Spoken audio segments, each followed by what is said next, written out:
내 하나님 여호와께서 내게 기업으로 주어 차지하게 하실 땅에 내가 들어가서 거기에 거주할 때 내 하나님 여호와께서 내게 주신 땅에서 그 토지의 모든 소산의 만물을 거둔 후에 그것을 가져다가 광주리에 담고 내 하나님 여호와께서 그의 이름을 두시려고 택하신 곳으로 그것을 가지고 가서 그때의 제사장에게 나아가 그에게 이르기를 내가 오늘 당신의 하나님 여호와께 아뢰나이다. 내가 여호와께서 우리에게 주시겠다고 우리 조상들에게 맹세하신 땅에 이르렀나이다 할 것이요.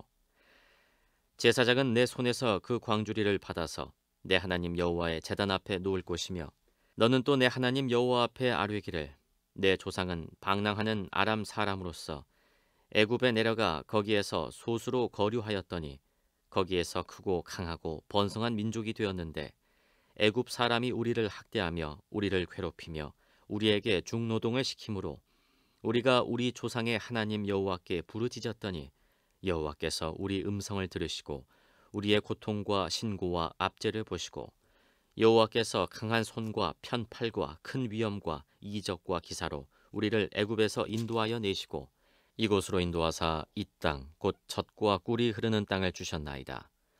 여호와여 이제 내가 주께서 내게 주신 토지 소산의 만물을 가져왔나이다 하고 너는 그것을 내 하나님 여호와 앞에 두고 내 하나님 여호와 앞에 경배할 것이며 내 하나님 여호와께서 너와 내 집에 주신 모든 복으로 말미암아 너는 레위인과 너희 가운데에 거류하는 객과 함께 즐거워할지니라.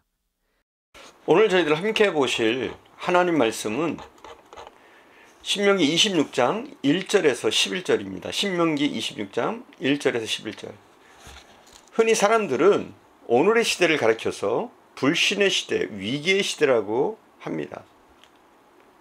그러나 우리는 오늘날의 시대를 감사의 부재의 시대라고 말할 수도 있다고 생각합니다.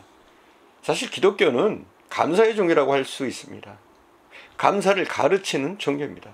오늘 이건 신명기 말씀을 생각해 봐도 하나님 모세를 통해서 앞으로 가나안 땅에 들어갔을 때 감사할 일을 찾아서 감사라는 말씀입니다. 약속의 땅에 들어가면 첫해 만물 곡식을 제사장에게 가지고 가서 하나님께 감사하되 약속의 땅을 주시고 농사를 할 수 있도록 축복해 주신 하나님께 감사드리라는 가르침의 말씀입니다. 그리스도인들은 항상 감사를 배우고 또 찾아야 합니다. 기독교는 감사를 가르치는 종교입니다. 우리나라 토속 종교나 무속 종교들을 한번 살펴보십시오. 그들에게는 간절한 기원과 야단스러운 요구는 있지만 감사가 없는 것이 특징입니다. 귀신에게 감사하는 사람 보았습니까? 감사는 배워야 합니다. 기독교는 감사를 가르치고 있습니다. 무엇보다 우리는 현재 삶에 감사해야 됩니다. 우리는 항상 오늘을 감사할 줄 알아야 합니다. 오늘의 감사가 가장 가치 있는 감사라고 할 수 있습니다. 흔히 사람들은 결과에 대해서 감사하는 경우가 많습니다. 예를 들어 사업하는 사람들은 이익이 많이 나야 감사하려고 합니다. 어떤 사람은 죽을 고비를 넘기는 질병에서 살아나야 감사하려고 합니다. 어떤 분들은 반드시 승진하고 좋은 자리에 앉아야 그 후에 감사하려고 합니다. 즉 결과를 보고 나서 감사하려고 한다는 말입니다. 그런데 이 정도의 감사는 세상 사람들도 얼마든지 하는 감사입니다. 우리 그리스도인들은 달라야 돼요. 그리스도인들은 인간의 모든 삶이 하나님의 섭리에 의해서 좌지우지 된다는 것을 믿기 때문에 반드시 결과만 보고 감사할 것이 아니라 어떤 형편에든지 감사하는 태도를 가져야 합니다. 즉 결과를 보고 감사할 것이 아니라 우리는 항상 감사할 수 있어야 되는 겁니다. 우리는 항상 하나님 앞에 감사하려고 하는 그런 태도를 가져야 합니다. 신앙생활에 태도가 굉장히 중요합니다. 유태인 의사 프랭클이라는 사람은 독일군에 의해 무참히 죽어가는 유대인들의 참상을 보고서 이런 비극 속에서도 고통의 의미와 가치와 목적을 찾으려고 노력했습니다. 이런 비참한 고통 가운데서도 사람이 취하는 태도에 따라서 그는 용기한 믿음을 가질 수 있다라고 했습니다. 그렇습니다. 바울과 실라는 빌립보 감옥에서도 기도하고 찬송할 수 있었습니다. 그리고 고통이 찬송을 낳았습니다. 결국 어떻게 됩니까? 결국 감사하며 찬송하는 바울과 실라 앞에 감옥문은 활짝 열렸습니다. 만약 바울과 실라가 자신들의 고통을 원망하면서 앉아 있었다면 그 옥문은 열리기는커녕 점점 더 굳게 닫혔을 겁니다. 점점점 고통이 가중됐을 겁니다. 감사는 현재 우리 상황에서 우러나는 것이 아닙니다. 잘 알아야 돼요. 감사는 현재 우리의 상황을 보고 하는 것이 아니라 우리의 믿음의 태도에 따라서 이 달라지는 거라고 할 수 있습니다. 감사는 결코 부자들의 전유물이 아닙니다. 감사는 성공한 사람들의 전유물도 아닙니다. 감사는 질병과 고난의 실패 속에서 하나님을 향하여 찬송할 수 있는 사람들의 것입니다.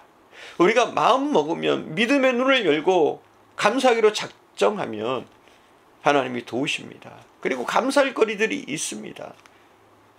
하나님 우리에게 늘 좋은 것을 주신다는 사실, 이 신실하신 하나님을 바라보면서 현재 우리의 형편이 어떠하든지 어떤 상황이든지 항상 감사할 수 있는 저와 여러분 되기를 바랍니다.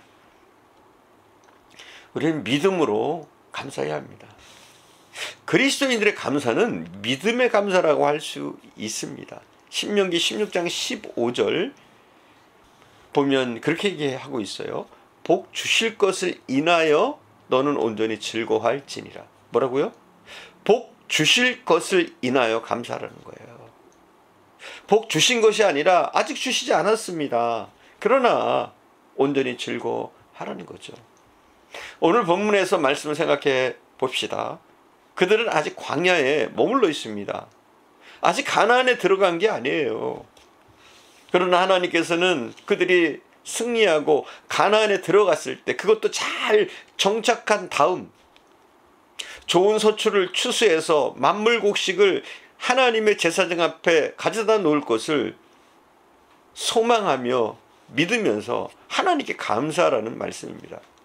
결국 그들은 하나님의 약속대로 그들이 바라고 소원하던 그 가나안에 들어가 풍성한 열매를 거두고 감사의 제물을 드릴 수 있게 됩니다.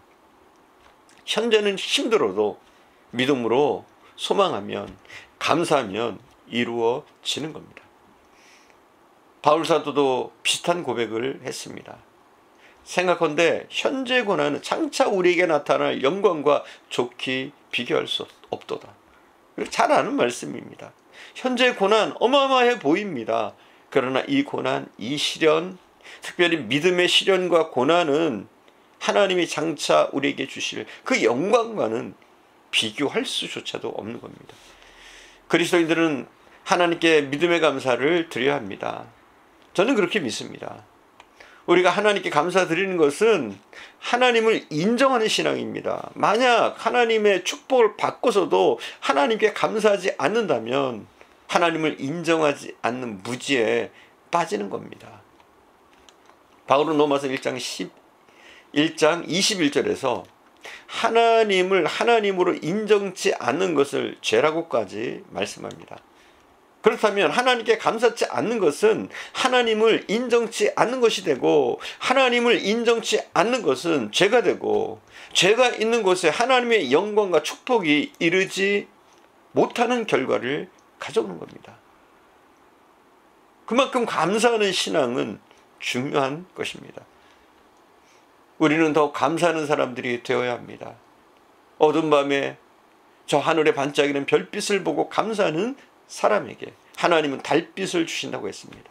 그 달빛을 보고 감사할 줄 아는 사람에게 하나님은 밝은 태양빛을 주신다고 했습니다.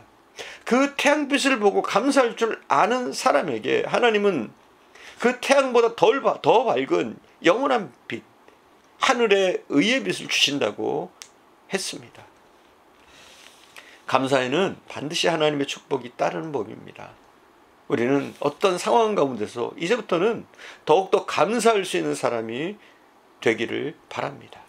기도하겠습니다.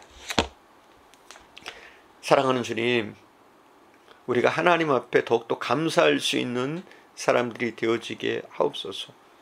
무엇보다도 현재 이 상황 속에서 이 현재를 감사하게 하옵소서.